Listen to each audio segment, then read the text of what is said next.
Okay, that's it for that. Let me turn my overhead light off because I think we don't need to look at that.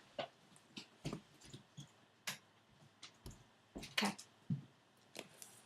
Hopefully that's a little better, light-wise.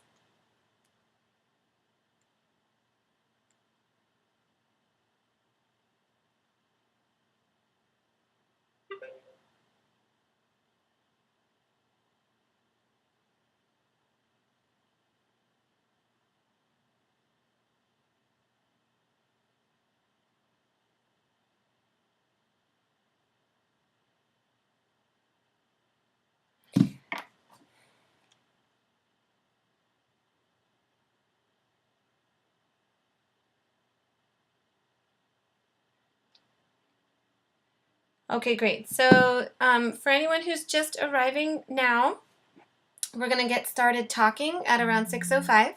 So in the meantime, please take a look at these questions I have listed here that may give you something may help you reflect a little bit on the activities from this week. And then if you want, just chat your responses right there in the window, okay? Mm-hmm. Okay.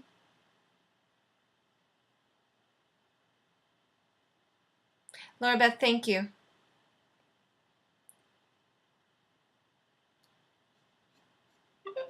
Mm-hmm. Hi, everyone.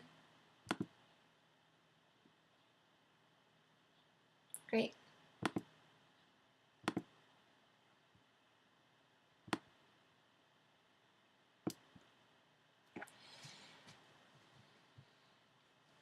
Mm-hmm.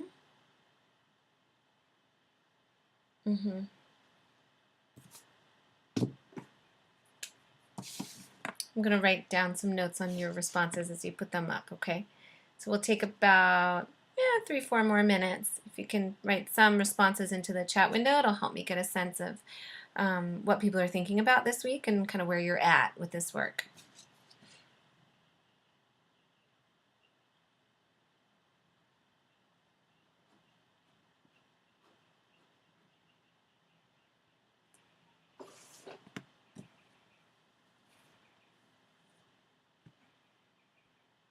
Mm-hmm.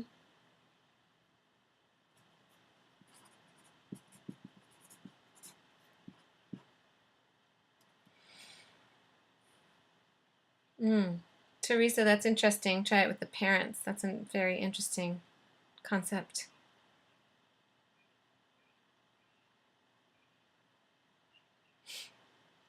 Mm-hmm.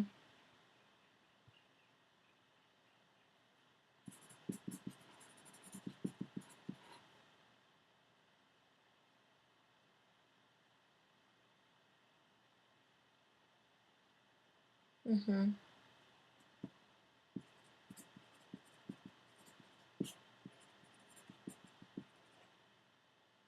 Good. I'm interested in this idea of outlining for notes too. We're going to talk about that.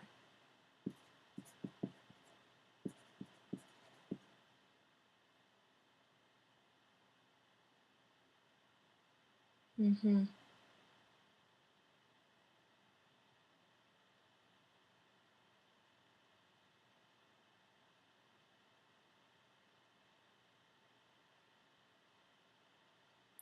Taking notes.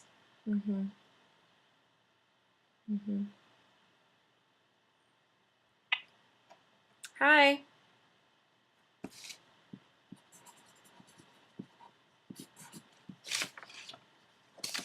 Take a couple more minutes and then we'll start talking.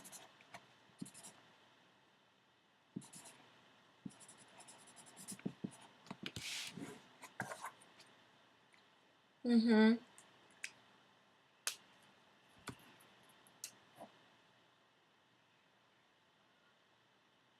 Yeah.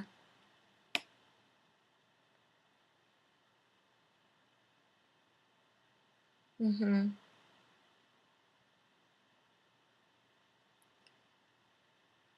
Mm-hmm. Let's see. Do you guys have really great ideas? I'm assuming you look through each other's writing as well, not just when I'm looking at it. I hope so, because there's a lot of great ideas in there. Perfect.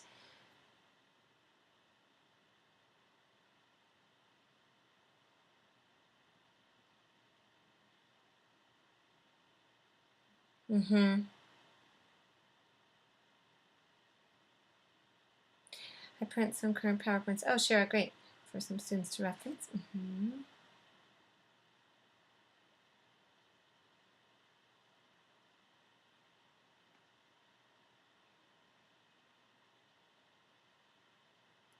Great.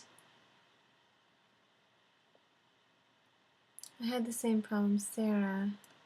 Ah, Sarah, where was your first comment? Let's see. Ah, why math problems can be so difficult and take so long. It can be if someone has a weakness, right? Okay, great. So if you're writing an idea now, go ahead and finish it. If you're not in the middle of writing an idea, I would say, why don't you just take a moment and kind of scroll through what's already there, and then we will start talking in a couple minutes, okay?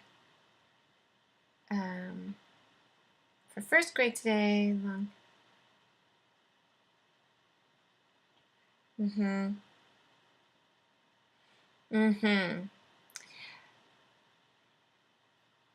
So these are really great ideas. So welcome to week 3. I really appreciate everyone submitting your assignments from last week by Sunday night, or most of you were able to do that. That's great. I also just want to mention as we get started that I've been seeing some very thoughtful responses in the discussion forums and in the quick writes, and I appreciate that. It really makes the course, because this course, there's some amount of content, of course, that we're presenting to you, but really a lot of the learning and development and growth lies in all of you being able to interact with each other and have a kind of shared learning community among professionals, which we are.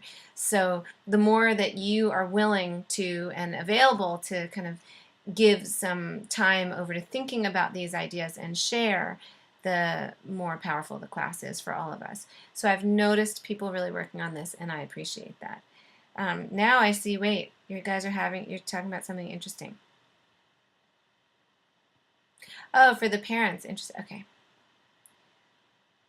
All right, so it seems like, I'm going to just go out there on a limb, it seems that the taking notes activity was one that people got some insight into kids' experiences by having participated in that. So that was really the goal of it, right? Is to get a sense of what school might be like for a student who actually has a presenting graphomotor weakness. How that weakness can challenge learning broadly, not just the physical task of writing, but I was seeing a lot of ideas about people's attention being constrained, people's sense of defeatedness and not necessarily feeling like they want to do the task, so potentially ideas about motivation.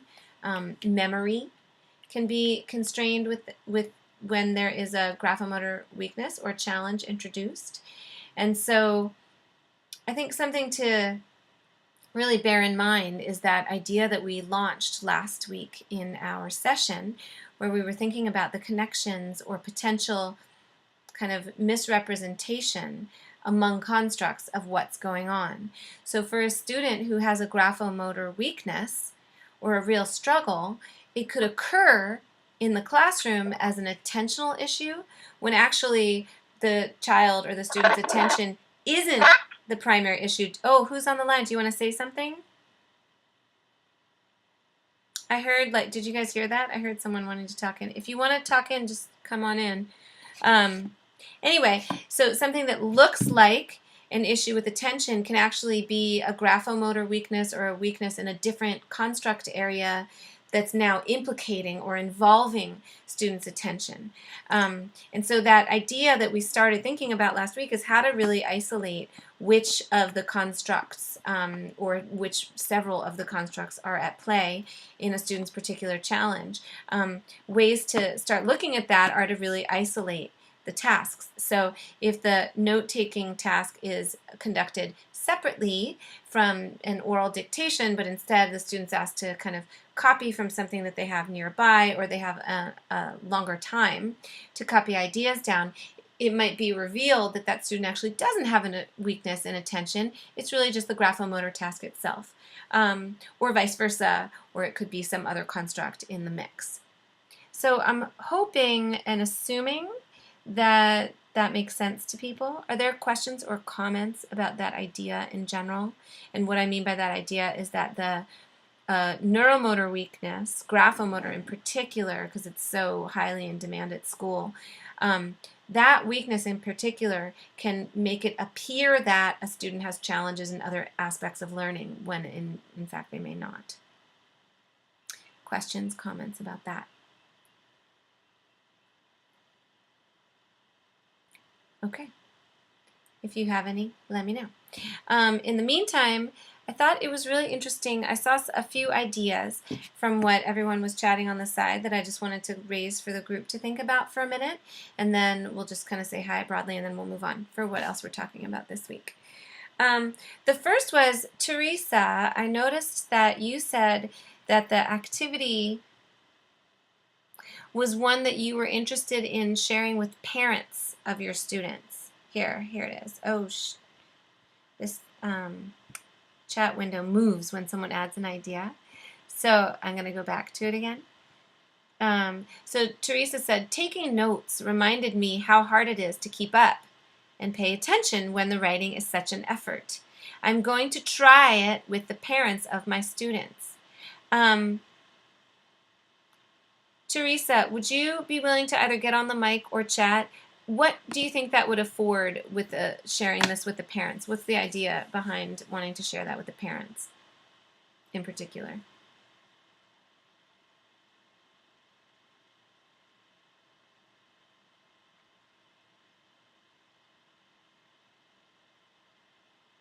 I called you out. I'm going to figure your writing. Thank you. So that they'll see it as not laziness. So sometimes teachers may misinterpret what's going on with graphomotor function as opposed to the other ideas about what could be constraining a student's ability to participate meaningfully in activities. But it sounds like, Teresa, you've also encountered when sometimes parents will have this kind of umbrella idea like, that kid's just, it's hard for me to even use the word lazy, but lazy. Or maybe the student doesn't want to do the work, or they're unmotivated. That activity in particular, I think is both a powerful one and a really simple activity to get a message across to parents. So I think that's a great idea. I also think it's useful to do this activity with other teachers who interact with students that you know. And depending on the learning community that you're in or the setting that you're at, I think the thing about that activity that's useful is it can start to open up the idea that it's not really just about handwriting being involved in constraining a student's learning and participation, but that's an example of a way a challenge in one of the constructs can really impact school learning throughout the day. So one message I would suggest to consider raising with families or other faculty or teachers that you're working with is that the graphomotor, the taking notes activity is really a very straightforward one, and so it happens to be addressing neuromotor function, but a challenge in expressive language, a challenge in memory, a challenge in ordering can have implications that are as broad as the graphomotor weakness implications would be, and so the idea is the same among the constructs. It's just that example is so clear and obvious. Hopefully that makes sense to everyone. Okay, good. So I saw a few ideas that I thought were really interesting for supports too, and so I saw a few things that I thought were kind of cool. One is the idea of, if you're showing PowerPoints for a lesson, to give students that PowerPoint so they don't have to copies of the PowerPoint, so they don't have to write down the same information that's on there, and instead could maybe reduce the amount of writing that they do to just the ideas that come up for them that they want to recall, as opposed to kind of taking down the fullness of the notes, which I think is great. I also saw Daniela, it looked like, was saying this idea about giving an outline for notes. And Danielle, it looks like I'm reading this. It says, you had the same problem spending more time waiting for students to take notes, yes, than actually discussing the topic. Daniela, what can you share with us a little bit about what the structure of your notes, your outline that you give students is? If you want to hop on the line, I always think that's faster. And thank you. Are you here? Or not? If you don't want to hop on the... Oh, can you? Yeah. Come talk. Okay, so the structure is, I have the PowerPoint put up on the board or whatever I'm using, and then I outline and I leave blanks throughout whatever's on the board that they see they have blanks. And usually those blanks are keywords, and they usually write them bigger than what my text is, so they pop out more for the kids. So if they're using the review, they can see these big keywords, which is more points than the actual writing down of the information. And as I said, in the past I was waiting for them to write all this down. You have your slower writers, the writers that, don't have the neat writing, they can't read it later. So a lot of the time I was just staring at the board with silence. So this kind of helps the way they talk about things instead of waiting for them to take notes. Thank you. That's great. So that is I love that example for a couple reasons. One is it supports students that have this weakness in graphomotor function, right? Because it drastically reduces the amount they need to write down. But it also maintains the learning goal. I don't know if other people picked up on that in what Daniela was saying, but that when you said, Daniela, that you had been spending a lot of instructional time kind of waiting at the board for people to copy information down, what you did by introducing the note, accomplished that support for graphomotor weakness. It sounds like it also maintained that idea of the learning objective being about what the notes are saying with that. So you didn't lose that by any stretch, but you introduced a scaffold that allowed the class to kind of move at a pace that would be better suited to getting information about the content. And you kept that, you didn't reduce what the students were asked to think about. And I heard you say, I believe, also that it was supportive, like you designed it also for the idea of supporting their learning the vocabulary that's relevant to the topics at hand. And so I think, that note-taking outline for them is really supportive of that. And it helps them attend. Katie, I'm reading your comment. Similar to an outline in the history classes in our upper school, we all use 2-column notes to guide them, which have specific questions to answer in the left column and blank space in which to answer on the question on the right during a lecture. And Sarah, you're saying that would help them attend. It helps them identify what's important too, right? Eva or Ava, I'm not sure which way you say it. The good thing about Smartboard, I've heard about that. I've never actually used a Smartboard myself, but maybe someday will have a chance to. And I think there's a lot of opportunities in the use of technology to support graphomotor weakness in particular, right? So we've talked about it in terms of keyboards to take that load away from having to use a pen or pencil to write. But then there are these other ways to use technology for the ideas, not just for the physical task of writing itself, but ways to use technology supports like PowerPoints, like Smartboard that saves teachers' notes, like other ideas. And then put the notes online, like putting notes online. Yes, Ava, what's your question? Would you like to, you can chat it or you can just pop in on the phone. It's better for me to talk. Hi, everyone. Hi. So we have a discussion in school that students with bad or delayed or some graphomotor functions should type. What is the idea, or what is your opinion about it, letting or putting students in position to type who have bad or, poor graphomotor function? The typing as well requires fine movement, fine muscle movement. It's kind of like similar than writing. So how is that helpful, or how is this type of accommodation, for the students? Like, what is the difference? Because they have to learn typing as well. in order to follow up the lesson and in order to, not to spend hours on one specific homework to type up or type in. So what is the idea behind that? Okay, so can I just make sure I understand exactly what you're asking? Because I heard kind of like two lines of questioning in what you were saying. One is it really different, the demands in terms of neuromotor function of writing with a utensil versus typing, right? They both use your hands, and they're both those kinds of tasks. So it sounded like one question you had is like, is it really that different to learn to type instead of using a pencil? And then it also sounded like the other question you were asking is, especially when kids are first introduced to keyboard technology, it can take a really long time also, right, to find the letters and spell the words. And so is it that supportive, even if the support itself takes students a very long time? Are those the two kinds of okay. Yeah. Great. So one, I see so I think so. There's a couple things about that, and then I'll actually turn it over to the group. Well, I see Shira, you're saying so using writing predictive software or speak to text software could be helpful. So in terms of the short run use of assistive technology, if a student is not able to write by hand and they're also not able to use a keyboard effectively, some of the voice to text technology could be quite helpful.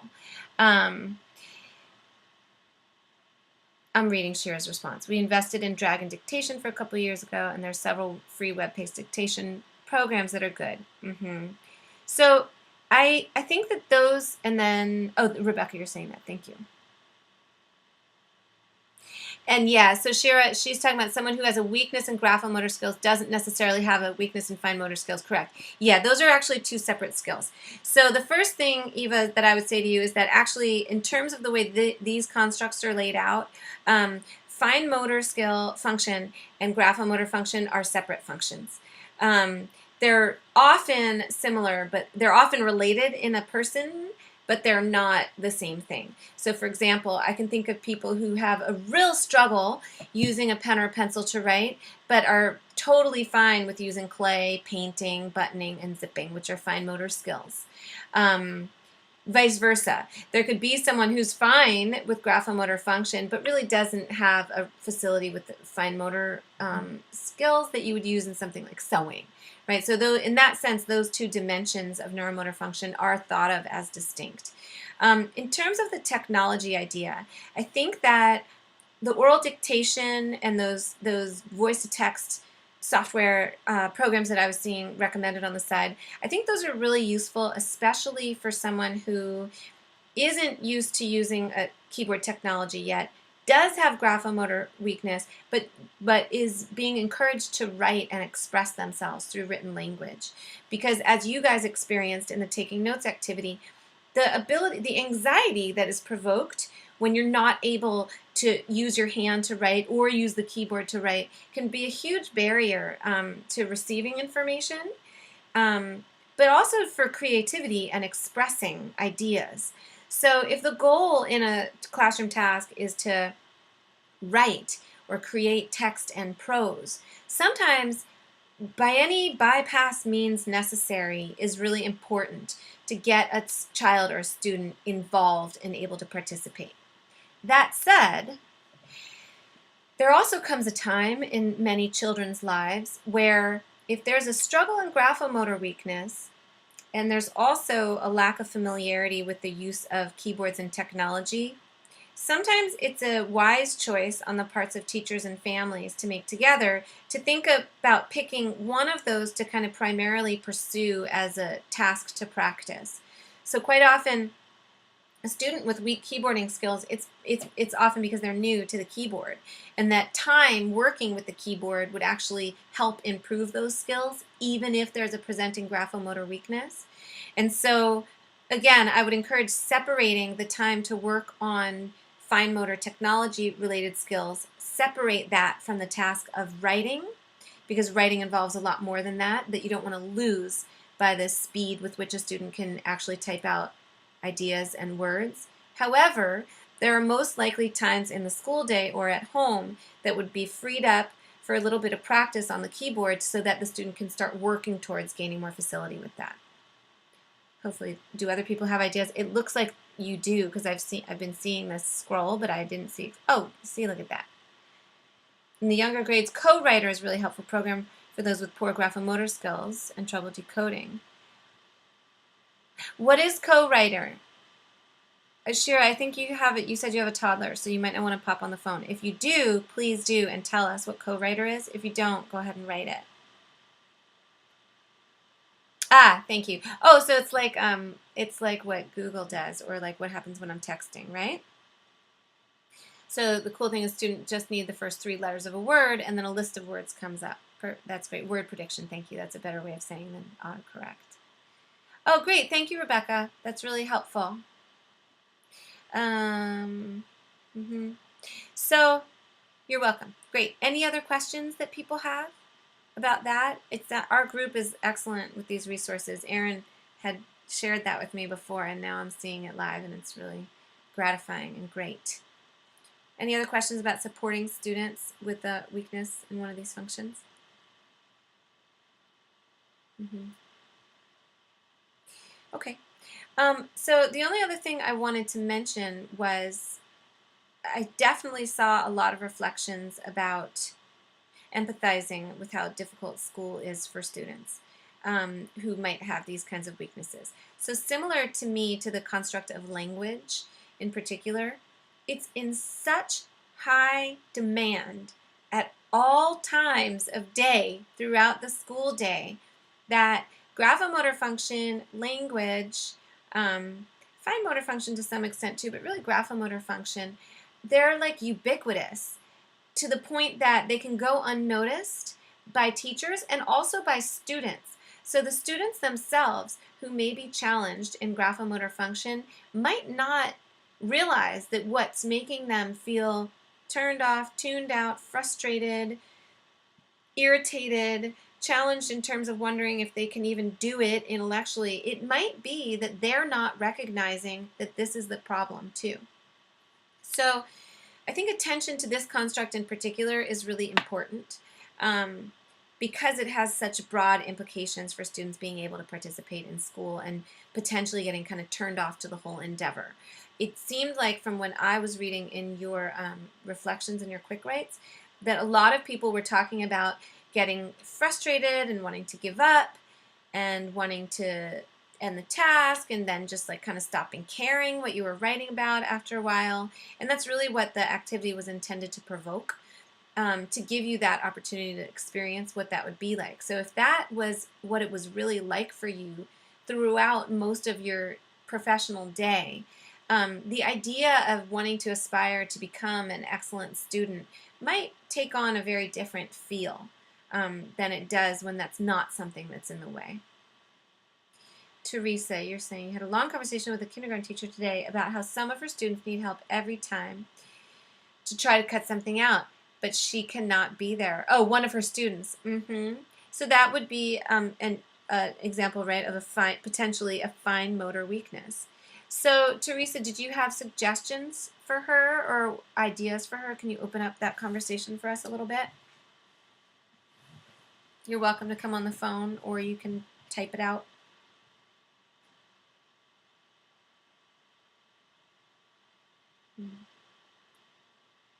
Okay, so one way is to have another adult to help. Does anyone else have suggestions or ideas for a student that Teresa's mentioning? So like you have this teacher with kindergarten kids and there's one kid that's just not able to complete the cutting activities, which is something that happens a lot in kindergarten.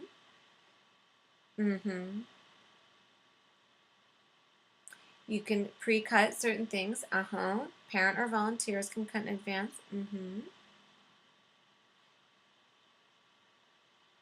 I mean, I think one thing that always comes to mind for me with kindergarten is thinking about unpacking the tasks that students are given, right? So, yeah, cutting is something that comes up a fair amount in kindergarten, and developing fine motor strength is something that in the primary grades is still important, right? Ah, thank you, Vanessa. That was the pathway I'm going down. That said, sometimes cutting is included in a task as just kind of an extra practice, but it's not really at the heart of the learning task. So I would think about ways within lessons to kind of bypass that student's weakness sometimes, so that instead of always having to have help, the student could participate in the activity, either having something pre-cut, either having the task be that like cutting's not really a part of it. It doesn't have to be included as much as I think it often is in kindergarten classrooms. I have not been in this classroom, so I don't know that that's the case there at all, but it's possible. Yeah, Vanessa, that's the line of thinking I was going down. So like certain activities are intentionally practiced for cutting. And there can be another learning goal too, but that is one of the learning goals is cutting or fine motor strengthening. But if for activities where that's not the primary goal or necessarily a goal that needs to be addressed, I would see about cutting it, as it were, getting rid of it. Hey, Gianna, we've started using Adobe DC. Allows them to comment directly on a PDF. It keeps everything digital for those kids with executive motor function issue with the organization. They can work digitally. Adriana, are you talking about this is a way to bypass graphomotor weakness, I'm assuming? I agree. Great. Thank you, Shara, for those are the adapted scissors. Great. Okay. Anything else for that? Okay. So then here's a question. Did anyone have insight? This is the last question on taking notes activity, I promise. So like I said, I heard people mentioning that attention seemed constrained or challenged during the taking notes activity. Did anyone else have ideas about like which of those constructs, of the neurodevelopmental constructs in particular, seemed compromised when we introduced the graphomotor challenge? And the reason I'm asking you this is for you to get a chance to start thinking about ways to disentangle which construct or constructs may be most at play when a student's output in the classroom doesn't match what it is that person knows or may be able to do with support. So attention was compromised in taking notes. Was anything else compromised? Okay. See, look at this. Yes. Memory. Language. Valerie, can I assume you mean expressive language in terms of being able to write the ideas down? Taylor, is that what you're referring to as well? Okay. Eva, higher order cognition. I saw that actually in a bunch of the reflections in the taking notes activity, because thinking about those ideas about tripod grasp and were really not available when the anxiety of trying to get the words down got in the way, and also just getting the words down got in the way. Yeah, and stress more generally can really constrain, in my experience, all construct functions. Laura Beth, sequential ordering. Do you mean in terms of like putting the words in order and the letters within the words in order when you're so far behind?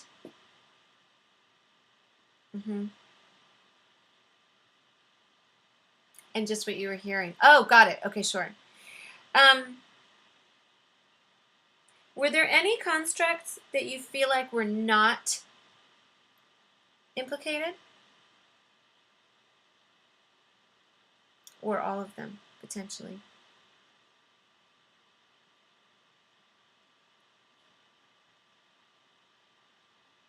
So yeah, I mean, thank you. Laura Beth. It was all of those and your self-esteem.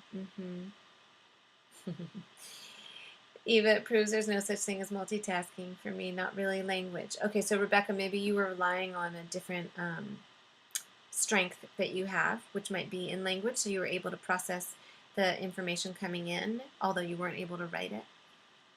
And Eva, yeah, multitasking is a funny one. There's all manner of research on multitasking. So I'll go down the multitasking path for like a brief moment because I have high interest in that and I think it's relevant. And then we're going to go back to the idea of the other constructs implicated. You know, the research around multitasking does say that there is no such thing. It's not doing more than one thing at once. It's switching between two things rapidly such that it's not visible externally, that that's what's happening. One thing I will say is that in the classroom environment, automaticity is a really huge feature that takes a task from like a multitask place to a singular task. So what do I mean by that? Well, for a student who does not have struggle with graphomotor function, the act of writing, the physical task, is automatic often, and so then the task of taking notes is much more, it's not totally singular, but it's more about thinking about the ideas you're hearing, seeing something on the board, and writing it down. However, when the challenge is introduced in terms of the physical act, then suddenly the writing portion of taking notes becomes an additional task. So now instead of watching, thinking about what you want to say and saying it, you're watching, thinking about what you want to say, thinking about how to say it, how to form the letters, if you can do it, and then trying to express yourself through language. So multitasking is, A, is kind of a misnomer, and B, isn't really possible, you're right, and C, is highly supported by automaticity and series of skills. Okay, so for the most part, although I get what you're saying about language, you're welcome. What I was seeing in your responses here are higher order cognition, ordering systems, language for some, not language for others, attention, memory, right? These are almost all the constructs. The one I didn't see mentioned directly, although I think it's embedded in the idea about self-esteem, is social cognition. And I want to raise that now for a reason that may be obvious, which is that next week we're moving forward to start thinking more explicitly about social cognition as a construct and the components of it as it's laid out in this neurodevelopmental framework. But hopefully you were able to start getting access to the experience of the emotional response and experience that was called up through this neuromotor weakness.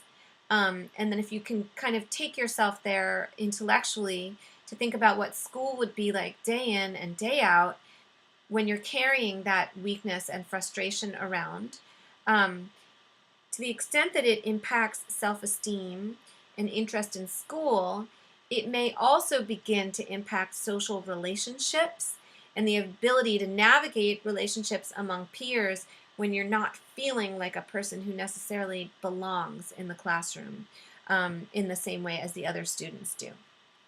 And I mentioned that, A, as like a kind of to get you ready to start transitioning to thinking about social cognition as a construct, but B, because I think with the case study students that we're focusing on during this course, for students, if you've selected that have a challenge in neuromotor function, social cognition is often directly implicated in terms of, as I said before, that neuromotor challenge being very visible to others, but also with a graphomotor challenge, putting a child in a state of constant frustration and challenged self-esteem is not supportive of developing strong social skills and picking up on other people's social experiences such that they can interact effectively at school.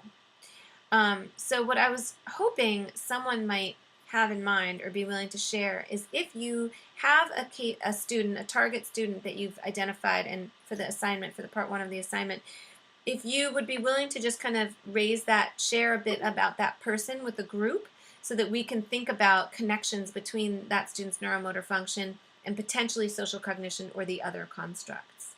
Is there anyone who would like to kind of briefly describe your student and maybe some initial thoughts about other constructs implicated?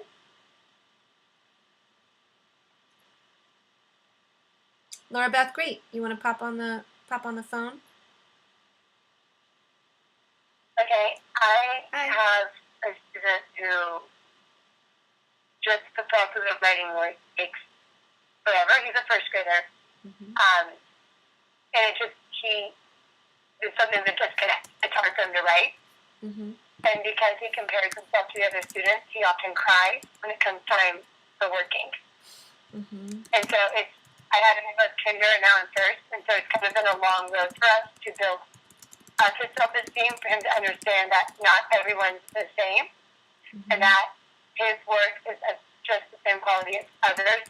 It's just it's a longer road and a more difficult path to sometimes get there. Mm-hmm. Does anyone have something for Laura Beth that is similar, or question for her about her student, or a comment for her, or suggestion for her about her student?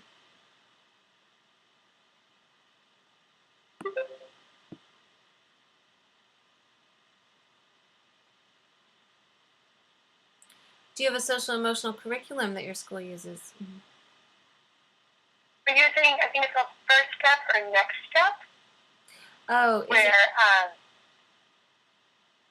I don't remember the name of it. Second Step. There's a dog puppet and there's puppets, and it's learning different social skills and then learning about like not bullying and how to be good friends. Mm-hmm. Yeah, Second Step. There we go. Uh-huh. Has that had, Laura Beth, has the Second Step, have you found that your student is able to connect that to his own experience? Sometimes in my experience, it's like the kids, I see the connection for the kids, but they don't. And less about like his social. Mm-hmm. And so I get more out of just talking to one of my other students has a counselor he sees, and I get more out of talking with her about how to work with him mm-hmm. than do that. Mm-hmm. That makes sense to me too. Alejandra, you has a similar student, but he's in 9th grade. He does not cry, but he goes to the bathroom when frustrated and stays there for over 20 minutes. At a time. This always happens during writing activity, right? So those, yeah, and that's a very common, well, not the staying in the bathroom in particular, but having an avoidance behavior for the activity that's stressful, of course, is common. And I think after doing that taking notes activity, hopefully people got some insight into like why students are so consistently avoiding the tasks that they're not good at. When as teachers, often I think we think like, oh, well, you should just keep practicing this. But the emotional toll that takes on kids is very real, and so I think should be accounted for. Mm-hmm.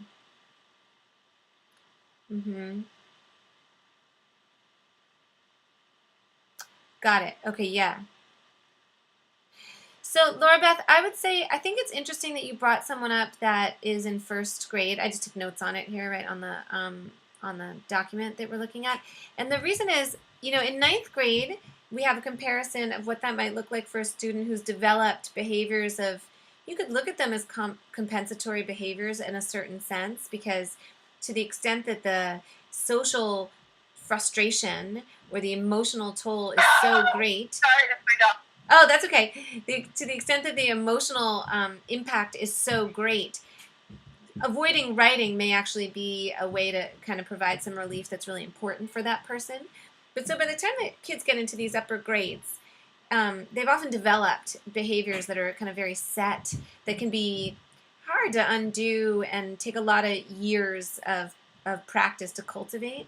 But in 1st grade, I heard you saying, Laura Beth, things like, you're talking to him about how everybody's different and about how we have to work on developing these skills. And I think that is the time in 1st grade to really be able to establish what it means to be a student and a learner, and what it means to be different than what the expectations are in large parts of society. And I think that I personally just validate, encourage, and support that approach with him, is to get really clear with him, and so that he can get clear for himself that this is an issue of struggle for him, but that doesn't mean he's not a learner. That just means he needs to find a way to work with this particular challenge that he has. Vanessa, thank you. 2nd Step is really good at giving different strategies to help with asking for help, handling frustrations, etc. Thank you. Great. So that might be... He asks for help. Yeah. He's really good at that. It's just like when he sees his work up on the wall compared to others, or if it's like he's at the writing center and he sees that somebody's already written a piece that they are excited to do an illustration for, and he's still sitting there trying to get it out, it just makes him feel less successful. I totally get that. So I think that is a person that if he were in my class, I might think about giving him opportunities. Like, he's a good candidate for potentially bypassing at times the graphomotor challenge so that he can express himself in writing. Because especially when he's young like that, now he's starting to compare it, but over time, if he stops the whole endeavor of writing, it's entirely likely that like he just won't have access to expressing himself in the way that his peers do. Whereas now it's primarily a motor function weakness. Over time, it can end up being just an expressive language output issue that might have been rooted initially in the motor function weakness, but now has broader ramifications. And I think that having Shira, can you dictate some assignments? So I think his oral language is amazing, and when he speaks, it's wonderful. Exactly. Because like he can tell a story better than anyone else, and so sometimes he just tells a story as opposed to writing a story. Sure. It's just like it just breaks my heart when like, yeah. Well, like as a grade, we kind of choose what topic to showcase on our bulletin board each month. So this month we're going to showcase math. This month we're going to showcase writing or reading. And so when it's the month we showcase writing, I just like it breaks my heart when he looks at his stuff compared to others. Yes. Yeah, I mean, I think leaning in on what it means to compare yourself to others and being able to really articulate what his struggle is, with like having him be able to articulate what his struggle is and what it is not, may give him some power in the matter, right? So he could be able, if he could get to the place where he can say, listen, I know I'm a great writer. I know it's hard for me to show that in my handwriting and really kind of own that. I don't mean in the short run, but working towards that goal. You know, sometimes you have to face reality too. Like his writing might not ever look like his peers' writing if it's a physical weakness that you can bypass, you can work on, but it might just not look like the other kids. And so, as early as possible, getting him to really kind of own that, what that does implicate him as, and what that doesn't. And what that does say about him as a person and a learner, and what that doesn't say about him as a person and a learner, hopefully will give him a chance to stay connected to learning in school, even if he's got that weakness, instead of just feeling bad about himself. I don't know, I see other people chatting things. Who else has ideas for Laura Beth? And Vanessa, do you mean like a normal like label maker, like when I put labels on my boxes? Mm-hmm. Oh, I love that, because I actually have one. I should be in school tomorrow. Yeah, we use that a lot at Chime, actually. He breaks up writing over the week. Let me just see. Front loader, give him extended time. Mm-hmm. Do you mean second step, Vanessa, or sure, are you talking about something else?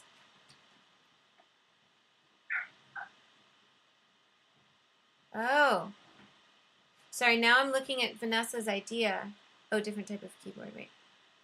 The paper will be the same, but the text will be different? What is this? Oh, a label maker. Yeah, exactly. Mm-hmm. Oh, Eva, for these students, we provide writers, so they will have equal chance. So, like, writers, like another person as a writer? Great. So that's another way to do it, is if he feels comfortable with that, right? So, and I think that having a classroom climate where difference is expected and difference is not treated as an aberration that's wrong, but is just how the world really is, really helps a lot with this stuff. And the kids rise to the occasion. It takes some time. So I think some of the social skills learning is useful for that. And I also think, yeah, I hear you, Laura Beth. It's emotional to even look at as an adult, and then that's why I like the taking notes activity in particular, because then you kind of get to feel not just what it looks like from the adult's perspective, but really experience what that might be like for the kids. It's really hard. I want to go back to Shira. I feel like you said something about another. Was it an OT? It was something OT related, like a program that I was curious about. Second step resource. There was another one. Oh, zones of regulation. To help a student identify their emotions and then self-regulate. So that seems like that's OT related, and is it often? I think those zones of regulation I feel like I've heard about it, but you didn't use that particular program. Or maybe I did. Anyway.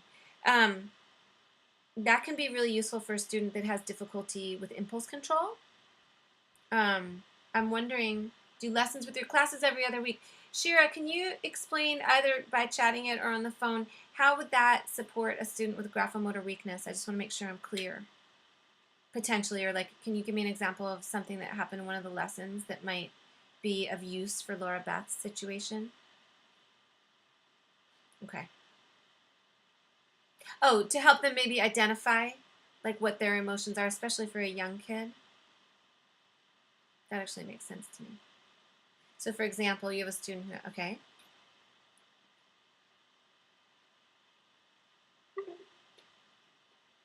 Mm-hmm. Mm-hmm.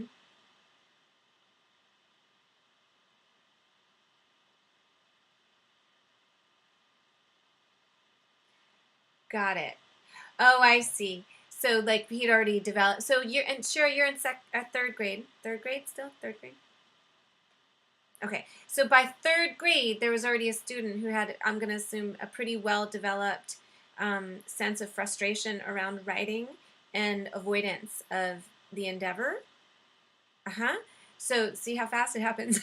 um, so in that sense, now I see. So that zones of regulation could help him kind of get more in touch with what's presenting internally that's making it such a unappealing task. And then you can start to do that work. Yeah. Usually those weaknesses are accompanied by emotional discord, of course. Are you talking about Shira's class? That's an inclusive class. But it's a gen ed. So the OT comes into your classroom, which is a gen ed class, but it's right. So all students get access to what the OT is showing in Shira's classroom, right? Exactly. All students will get benefit of that, but the OT may be kind of assigned to target a particular student in the classroom. Uh-huh. OT, I'm just going to put it out there. Did we talk about OT in the past? OT is my favorite. I have like a love affair with the concept of OT, and the reason being that a lot of the strategies of occupational therapy are hugely useful for all members of the classroom. But very often, occupational therapists are only assigned for like a very small set of identified challenges and disabilities. And I wish there was more contribution by occupational therapists into the gen ed classroom across the board, because some of the techniques that I have learned from OTs are absolutely amazing. Exactly. Okay. Um, finger stretches, yeah. For the OT, so things like, I mean, like pencil grips is a very basic, like first order of business thing an OT would do. I've had, and I'll just go down the slight tangent for a second too. So like I've had kids that have visual tracking issues, and then with the OT they'll play games where they turn off all the lights and they shine a flashlight, and the kid has to kind of identify where that light is. There are all kinds of ways to introduce simple tasks that help kids strengthen physical areas of weakness that are very important for them to have in place in order to participate in learning activities. Love. Seat cushions are another huge favorite of mine. Carpet squares, great clay. Yes, I know. Look, Shira can be our resource for this stuff in here because I'm not actually an OT. Great. Okay, good. Rubber bands help with pencil grips. Mm-hmm. Yes. Weighted pencils I've never had. Could be kind of hard for me to do it, but I start doing exercise bands. Mm-hmm. Yeah, so I found just on the nuts and bolts of it, Rebecca, I see the line of questioning you're asking. I have found in IEP meetings it quite difficult to get a requirement for occupational therapy due to the ways you need to qualify. I'm not sure why that is, but other services tend to get offered before occupational therapy. I wish it weren't that way. These are all accommodations, that's right. Okay. Wow, time has flown. Oh my goodness, we only have about 5 more minutes. So let me ask you all, do you have any questions or issues you want to raise with me about the target student activity part 1? Because I want to make sure everyone's like set and okay and ready for that task. Are you good with that? If you're not, can you go over it again? So what the assignment is? Okay, good. Okay. So, great. So, the assignment is in 3 parts, and the first part addresses neuromotor function in particular. The second part addresses social cognition, and the third part asks you to design or describe a tool or a learning task that supports, that uses the student's strength or interest to offer a support in their area of weakness, either in neuromotor function or social cognition. That's like an overview of the whole assignment. Part 1, all you're asked to do is identify a student of focus, a target student. It doesn't need to be someone with a neuromotor weakness. It could be someone with a neuromotor strength. I do suggest you find someone who you think will be interesting to think about in terms of both the neuromotor construct and social cognition, because the assignment builds. So for part 1, all you're asked to do is describe that student in terms of neuromotor function. If it's a neuromotor weakness, in what dimension, what component of neuromotor function, and what does that look like in the classroom? If it's a neuromotor strength, what does that look like in the classroom, and along which of the functions of neuromotor function do you identify that strength? The student does not have to have an IEP. Nope. And it could be someone, so for example, it could be someone who shows strength. And then you're going to look at that person in terms of their other constructs of weakness and potentially ways to leverage the neuromotor strength to support a different area of weakness.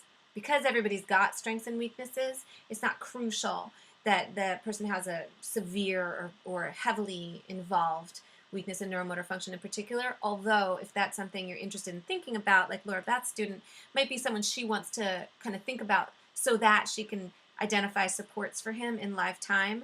That's a great use of this learning activity, but it's not a requirement. Okay, wait, let me just see. So Rebecca, you're saying if you're interested in challenge of neuromotor, such as how it affects PE, reading about, great. So yeah, so Shira, does that answer your question? Hopefully. Perfect. Okay, so yeah, so it's just someone interesting, because you're looking at them. And then I would suggest choosing someone that you kind of wanted to think about and offer something more to anyway, so that you use this class time efficiently in your actual day-to-day work. But of course, like I said, if that's not what you are interested in doing, I'm very open to that. Last question before we go: is there any particular point of questioning or feedback for me? Like I said, the first week, I'm obviously not Erin or Phyllis, and I'm a new instructor kind of late in the year for you, so I just want to kind of keep the lines of communication open in terms of if there are aspects of the course that you have questions about or issues with you want to raise. Wasn't sure how to respond to quick rates. Shira, in terms of the quick rates, you could do a skim of what other people wrote in their quick rates, and you can kind of post it'll look like a second post, but you can just say, I noticed that a lot of people were talking about emotional responses to taking notes, or I noticed that, it seemed like attention was the primary construct involved. That's one option. The other option is to go just like a discussion forum and respond directly to someone's quick rate response. Hopefully that clears that up. If not, let me know. It was never enforced to have the. Yeah, I'm not. So I'm not enforcing it in terms. Do you mean enforce like the first post and getting marked late for not doing it? I'm assuming that's what you mean. Yeah. So no, I'm not really gonna enforce that unless it becomes a problem in this way. So because people need to have an opportunity to respond, because part of the task is to respond to others, if there's like no posts up there until Sunday, it constrains your peers' ability to complete their assignment. So as long as there's enough posts up there by Wednesday or Thursday such that other people who did want to get those assignments completed earlier have something to respond to, I'm totally fine with that. If it starts to become a problem where like there's nothing listed there until the weekend, then I won't just start randomly taking points off. I'll tell you in the GoToMeeting session, but then I might say I need to start enforcing it. But otherwise, no, it's that's not a huge deal. I'll look on Sunday to make sure that you have 3 total posts, the initial post and then the 2 responses. And the reason the points are broken down that way, I think I was telling you, is like for the discussion forum, it's a total of 10 points. So I'll give you 6 points for your initial post and then 2 for each of your response posts. And with the quick rates, it's 5 points, so it's 3 for the initial post and 1 for each of the follow-ups. Sorry, did you say you have to comment and also write? No, Daniela, what I said was you need 1 initial post and 2 follow-ups for both the discussion forums and for the quick writes. And for the quick write, because they're so short, sometimes I've found it valuable to, instead of doing 2 responses to particular posts, to have at least one of the responses be kind of like you took a temperature of the room, like you looked across multiple posts and kind of synthesized what you're seeing there, just because they're short. Does that make sense? So you don't have to write a summary at all, but you can. Okay. Oh, it's getting dark. I see this on here too.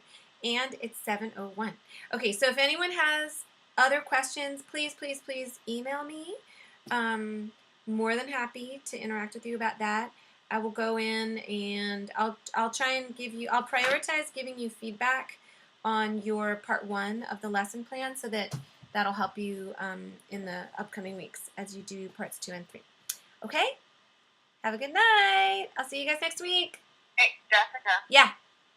Jessica. Yes. Sorry.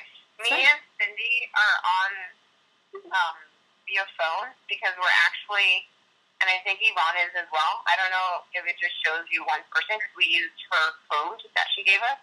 Oh. We're at the conference that Erin was at today. Okay. And in 1 week. And we couldn't get Wi-Fi, and then we kept trying